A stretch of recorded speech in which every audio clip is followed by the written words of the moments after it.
सबसे बड़ी हैरानी की बात कि हरियाणा गौ सेवा आयोग का जो चेयरमैन इसी जगह से है, इसी धरती से है, और जो कहते हैं कि गौ माता के लिए हमने इतना कुछ किया, वो सब यहाँ पर आप देख सकते हैं कि आज उन्हीं 2 किले के अंदर लोगों द्वारा अवैध कब्जे कर लिए गए हैं और वहाँ बिजली के मीटर तक भी उन लोगों ने लगवा लिए हैं। लगातार जो अवैध कब्जा है इस गौशाला के ऊपर वो बढ़ता ही जा रहा है। जिस तरह से कब्जा बढ़ता जा रहा है उसी तरह से इन गौवंशों की परेशानी भी लगातार बढ़ती जा रही है। लेकिन इसके बावजूद भी सरकारों का, आयोग का किसी तरह का कोई इस व्यवस्था पर ध्यान नहीं है। जब इन गौशाला को ये छोड़ने जाते हैं नंदीशाला में तो 2100 रुपए की पर्ची काट दी जाती है, ये कहकर कि इस गौशाला में यदि आपने इसको छोड़ना है तो 2100 रुपए की पर्ची भी कटेगी। मैं गोवंश को ऑपरेशन करने के बाद वहाँ पे नंदीशाला में ले गया तो सचिव है वहाँ से, सन्नी सैनी जी है, उनसे बात हुई थी तो बोले ये आपका पर्सनल हो या किसी का भी हो तो इसकी 2100 रुपए की पर्ची कटेगी, कंपलसरी है वो। जो टूटी फूटी गऊ सड़कों के ऊपर बीमार हालत में पड़ी मिलती है उनको उठाकर उनका इलाज करते हैं, क्या ये गुनाह है? चाहे आप नंदीशाला को फोन करो, चाहे आप किसी बड़ी गौशाला को फोन करो, अगर गाय गोवंश घायल उठाने की जहां पर बात आती है तो श्री गणेश चिकित्सालय के साथियों का नंबर दिया जाता है और पल्ला झाड़ लिया जाता है। आज प्रत्येक व्यक्ति सफेदों का ये मान के चलता था भी कम से कम सफेदों की धरती पर तो गाय की दशा सुधरेगी, लेकिन उल्टा उसके विपरीत हुआ है जी। गौ माता की जमीन पर लगातार अवैध कब्जा हो रहा है और जो श्रवण गर्ग जी हैं हरियाणा गौ सेवा आयोग के चेयरमैन, ये वीडियो उन तक भी पहुंचनी चाहिए।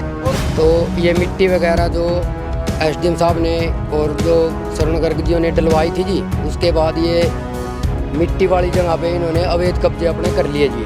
जैसे ना हमारी 4 दीवारी हो पाई है जी, जिससे मतलब जो ज़्यादा बीमार गाय हम उसको इसमें बाहर बाड़े में लाते हैं तो वो बाहर निकल जाती है जी, फिर उसको दोबारा लेके आना पड़ता है। नमस्कार दोस्तों, स्वागत है आप सबका आपके अपने चैनल BN24 और जींद प्लस न्यूज़ चैनल में।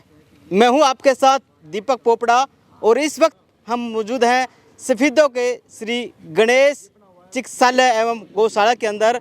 जो सबसे बड़ी समस्या इस वक्त इस गौशाला के अंदर चल रही है, जिसका मुद्दा काफ़ी समय से पुराना है लेकिन उसकी तरफ प्रशासन का कोई ध्यान नहीं है। एक बार अपने साथी से कहूँगा कि तस्वीरें दिखा दे कि किस तरह से धीरे धीरे इस जगह पर जो अवैध कब्जा है वो लगातार बढ़ता ही जा रहा है और जो यहाँ के गौ सेवक हैं वो लगातार प्रशासन के पास जाते हैं, अपनी समस्या सुनाते हैं, लेकिन प्रशासन के अधिकारी उनकी पर्ची को अपने पास रख लेते हैं और उसको मार्क करके अगले अधिकारी तक पहुंचा देते हैं। और जब समय आता है कार्रवाई का तो कार्रवाई के नाम पर कुछ भी नहीं होता, जो कि तो समस्या यहाँ पर बनी हुई है। और लगातार जो अवैध कब्जा है इस गौशाला के ऊपर वो बढ़ता ही जा रहा है। जिस तरह से कब्जा बढ़ता जा रहा है उसी तरह से इन गौवंशों की परेशानी भी लगातार बढ़ती जा रही है। अब सबसे बड़ा सवाल प्रशासन के ऊपर है, क्या प्रशासन इनकी तरफ ध्यान देगा? ये जो कि तो इनकी समस्या लगातार बढ़ती ही जाएंगी।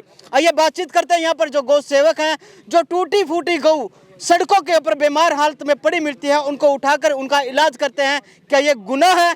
जब इन गौशाला को ये छोड़ने जाते हैं नंदीशाला में तो 2100 रुपए की पर्ची काट दी जाती है, ये कहकर कि इस गौशाला में यदि आपने इसको छोड़ना है तो 2100 रुपए की पर्ची भी कटेगी। यदि ये गौवंश इनका निजी होता तो ये 2100 रुपए की पर्ची कटवाते, लेकिन उसके बावजूद भी ये 2100 रुपए की पर्ची भी कटवाते हैं और वहाँ पर छोड़कर भी आते हैं और प्रशासन सिर्फ और सिर्फ देखता ही रह जाता है। और सबसे बड़ी हैरानी की बात कि हरियाणा गौ सेवा आयोग का जो चेयरमैन इसी जगह से है, इसी धरती से है, और जो कहते हैं कि गौ माता के लिए हमने इतना कुछ किया, वो सब यहाँ पर आप देख सकते हैं कि किस तरह से गौ माता की जमीन पर लगातार अवैध कब्जा हो रहा है। और जो श्रवण गर्ग जी हैं हरियाणा गौ सेवा आयोग के चेयरमैन, ये वीडियो उन तक भी पहुंचनी चाहिए और उनके ऊपर भी सवाल इसलिए उठा रहे हैं क्योंकि वो जो माइक पकड़ते हैं, बड़े बड़े भाषण देते हैं कि हमने गौ सेवा के लिए ये किया, गौ सेवा के लिए वो किया, बड़े मोटे बजट की बात करते हैं और जो धरातल की सच्चाई आज हम आपको दिखा रहे हैं। वीडियो अच्छी लगे और बात सच्ची लगे तो इसको ज़्यादा से ज़्यादा शेयर भी करें। तो आइए बातचीत करते हैं यहाँ के जो सेवक हैं वो किस तरह से अपनी जो ये गौशाला है इनको बचाने के लिए एक जद्दोजहद कर रहे हैं। इनके पास सुविधा के नाम पर भी कोई खास बंदोबस्त नहीं है। नमस्कार जी, जय गौ माता की सभी पत्रकार साथियों का मैं यहाँ गौ माता के पवित्र मंदिर में पहुँचने पर स्वागत करता हूँ, धन्यवाद करता हूँ जी। जी, अब कह रहे हैं कि इस जो ये गौ सेवा है, यहाँ की जो ज़मीन है, इसके ऊपर अवैध कब्जा बढ़ रहा है। जी देखिए, सबसे पहले मैं आपकी जानकारी में डालना चाहूँगा सपीदों की जनता की आपके माध्यम से।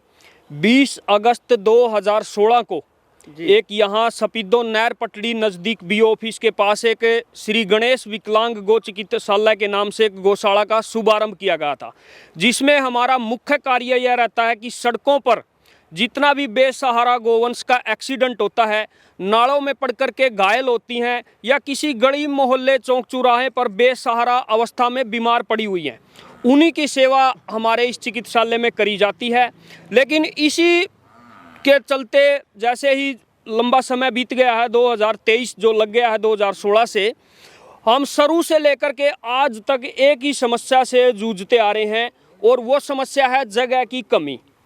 जो हमारे को नगर पालिका द्वारा भी 2 किले जो लिखित में नंदीशाला के नाम से इस चिकित्सालय को दिए गए थे, आज उन्हीं 2 किले के अंदर लोगों द्वारा अवैध कब्जे कर लिए गए हैं, और वहाँ बिजली के मीटर तक भी उन लोगों ने लगवा लिए हैं। उनसे बार बार हाथ जोड़कर प्रार्थना करने पर भी वो उस अवैध कब्जे को नहीं छोड़ रहे हैं। जैसे ही हम उनके अवैध कब्जे के नज़दीक जाकर किसी मृत गाय को शरीर को दबवाते हैं, मशीन द्वारा खड्डा खुदवाते हैं, तो उसके काम में भी हमारे को रोका टोकी की जाती है, हमारे साथ गाली गलौज किया जाता है।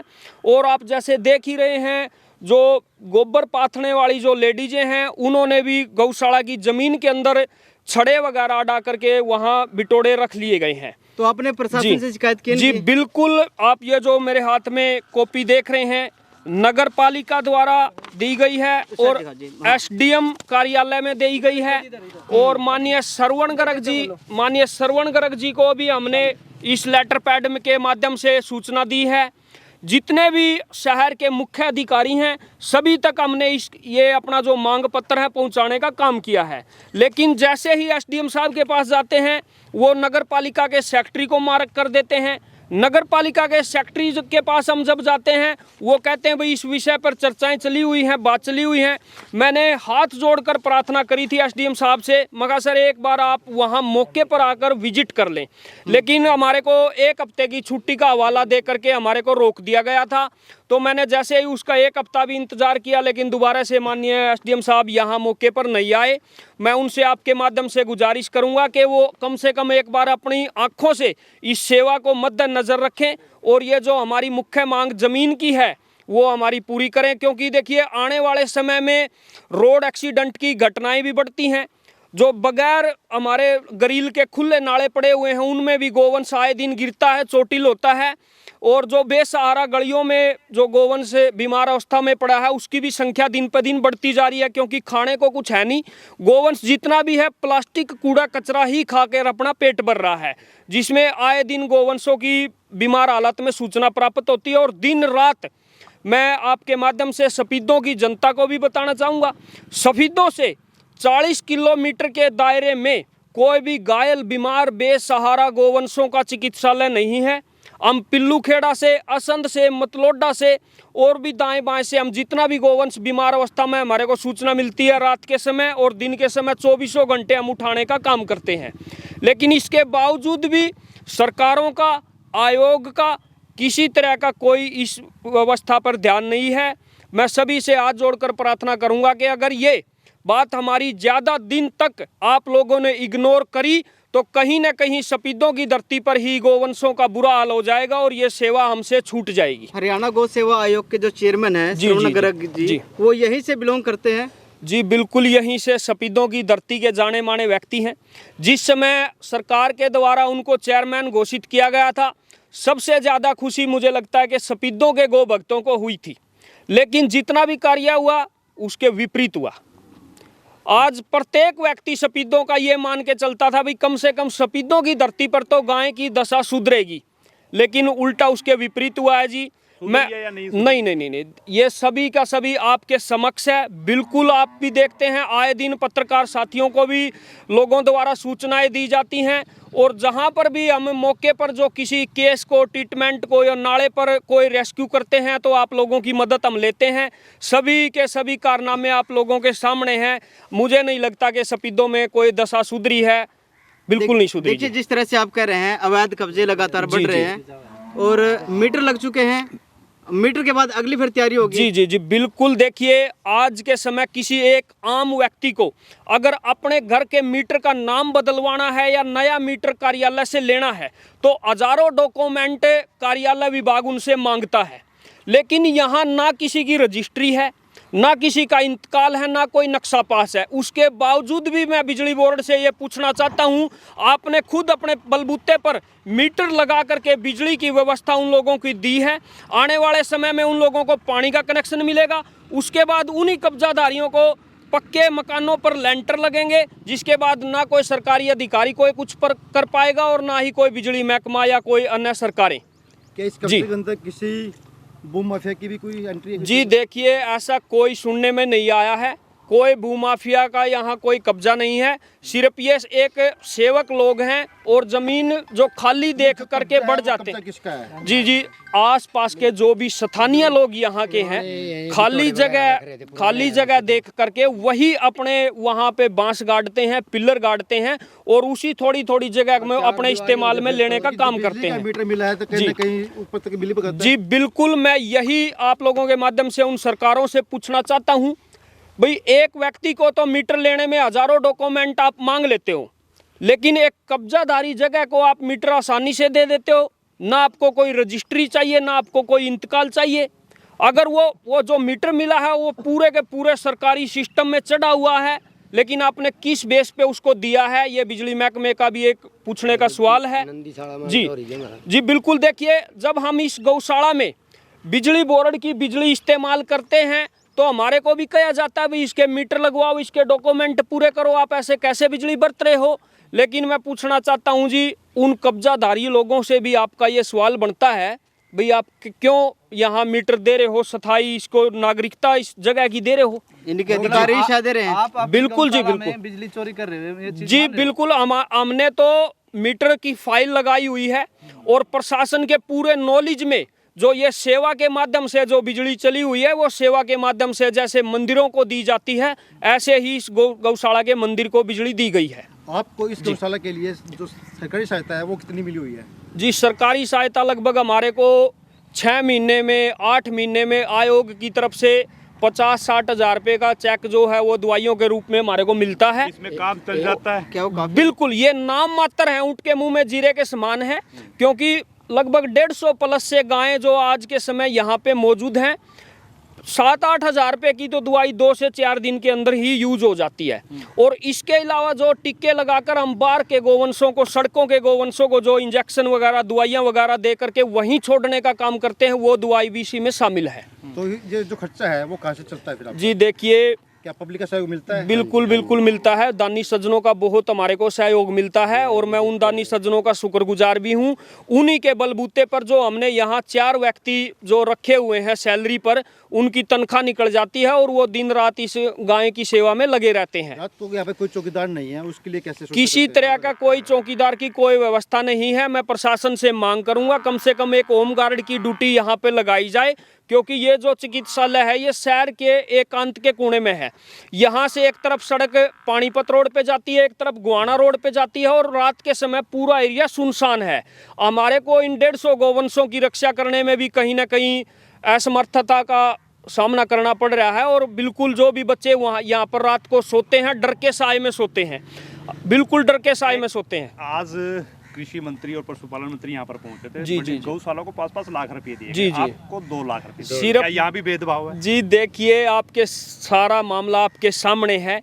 हालांकि उन गौशालाओं से भी जो बीमार घायल अवस्था में होते हैं, किसी साथी का शहर से फोन जाता है तो वो हमारा ही नंबर देते हैं जी। चाहे आप नंदीशाला को फ़ोन करो, चाहे आप किसी बड़ी गौशाला को फ़ोन करो, अगर गाय गोवंश घायल उठाने की जहां पर बात आती है तो श्री गणेश चिकित्सालय के साथियों का नंबर दिया जाता है और पल्ला झाड़ लिया जाता है।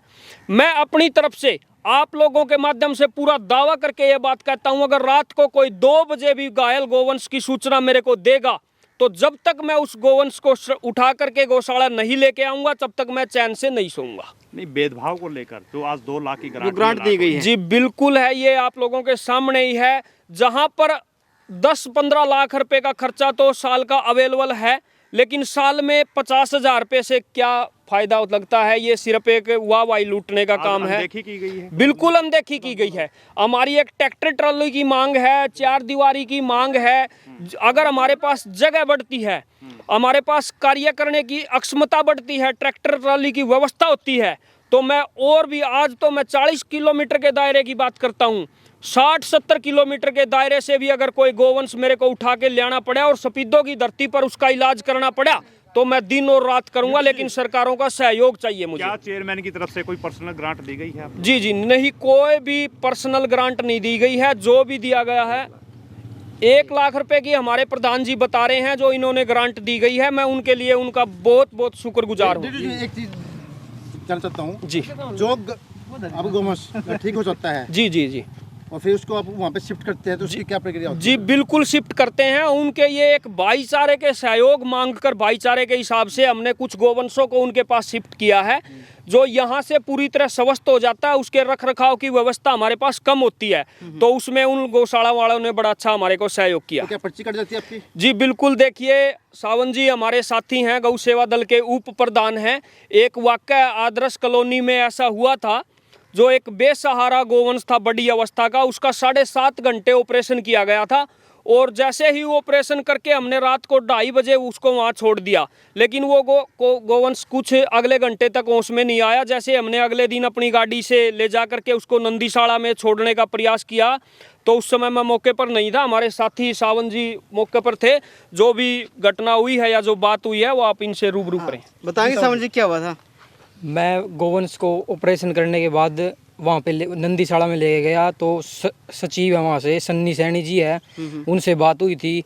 तो बोले ये आपका पर्सनल हो या किसी का भी हो तो इसकी 2100 रुपये की पर्ची कटेगी, कंपलसरी है वो। और हम भी सेवा में ही लगे हुए हैं और हमने रात आपने कहा था कि हम भी सेवादार हैं। हाँ हम सेवादार हैं, ये पूरे शहर को ही पता है, हम तनख्वाह नहीं लेते किसी से। अच्छा, तो उसने बोला कि 2100 रुपये पर्ची कटेगी, चाहे सेवा में हो चाहे किसी का भी हो। 2100 रुपये की पर्ची कटवाई आपने? 2100 की हमें पर्ची नहीं कटाई, हम फिर यहाँ पे लेके आ गए थे वापस जिसको। लेके आ गए। हाँ फिर उसको ठीक होने के बाद जैसे वो नज़दीक थी तो इसलिए वहाँ पे लेके गए थे। वो आदर्श कॉलोनी में उसको ऑपरेशन किया था 7.5 घंटे। प्रधान तो प्रधान जी अवैध कब्जे को लेकर क्या कहेंगे? मैं अवैध कब्जे के लेकर यही कहूँगा जी, जैसे ये जगह जी अपनी नंदीशाला में इकवार की गई थी, तो यहाँ सड़कों पे ज़्यादा नंदी होने की वजह से यहाँ नहीं आए थे, तो स्थायी नंदीशाला बना दी गई थी जी। तो ये मिट्टी वगैरह जो एसडीएम साहब ने और जो शरण गर्ग जियों ने डलवाई थी जी, उसके बाद ये मिट्टी वाली जगह पे इन्होंने अवैध कब्जे अपने कर लिए जी, जैसे बटोड़े वगैरह लगा लिए जी। तो अब आप खुद देख रहे हो जी, इधर गोबर डाल दिया जी हमने, इधर गाय को मिट्टी दी जाती है जी जहाँ हम खड़े हैं जी। फिर इधर ये हो गया जो, तो इनको बैठने की जगह मिल ही नहीं पाती, जो बीमार है गाय है जिनको बैठने की जगह नहीं मिल पाती जी। और जो ये हमारी एक्स्ट्रा जी ये खुली गाय है जी, ये यहाँ इसमें ही रहती है जी, ना हमारी 4 दीवारी हो पाई है जी, जिससे मतलब जो ज़्यादा बीमार गाय हम उसको इसमें बाहर बाड़े में लाते हैं तो वो बाहर निकल जाती है जी, फिर उसको दोबारा लेके आना पड़ता आज है एक जी। पत्र दिया गया, क्या आश्वासन मिला? आश्वासन तो ये है जी, दिया जी, वो पढ़ेंगे तो तभी पता लगेगा क्या आश्वासन मिलेगा जी हमें। तो देखिए दोस्तों, तमाम जो समस्या यहाँ की है श्री गणेश चिकित्सालय एवं गौशाला सफीदों की है, वो हमने अब तक पहुँचाई है। और जो यहाँ के सेवक हैं वो लगातार गुहार लगा रहे हैं प्रशासन से कि यदि प्रशासन हमारी मदद करेगा तो ही इस अवैध कब्जे को हम रोक पाएंगे। और जिस तरह से बिजली विभाग मीटर लगाने की यहाँ पर बात जो सामने आई कि बिजली विभाग के द्वारा यहाँ पर मीटर लगाए गए हैं, और यदि इस तरह से लगातार इनको इस तरह की सुविधा मिलती रही तो आने वाले समय में भी यहाँ पर अवैध कब्जा लगातार बढ़ता ही रहेगा। और बात करें हम गौ सेवा आयोग के चेयरमैन की, तो उसको भी जल्द से जल्द इसकी तरफ ध्यान देना चाहिए ताकि जो गौवंश है, जो अवैध कब्जे की ज़मीन है, उसको रोका जा सके। BN24 से और जिंद प्लस न्यूज़ चैनल से जुड़े रहने के लिए आप सभी साथियों का बहुत बहुत धन्यवाद। देखते रहें BN24 और जिंद प्लस न्यूज़ चैनल। नमस्कार।